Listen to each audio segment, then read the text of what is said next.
నాయనా ఒకసారి జాబ్ తీసన్నాడు, నెలకి 50,000 శాలరీ. కానీ 5 లక్షలు అడుగుతున్నాను నాయనా. ఎందుకా?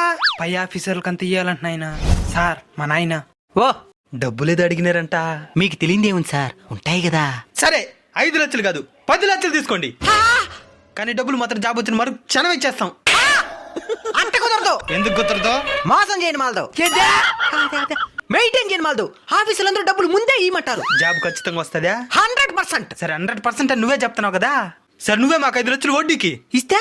ఆ డబ్బులు అట్లే నీకు ఇస్తాం. ఇస్తా. దాని పై ఆఫీసర్లకు అంతా పంచు. పంచితే జాబ్ వచ్చింది వడ్డీతో సహా ఒకేసారి ఇచ్చేస్తాం.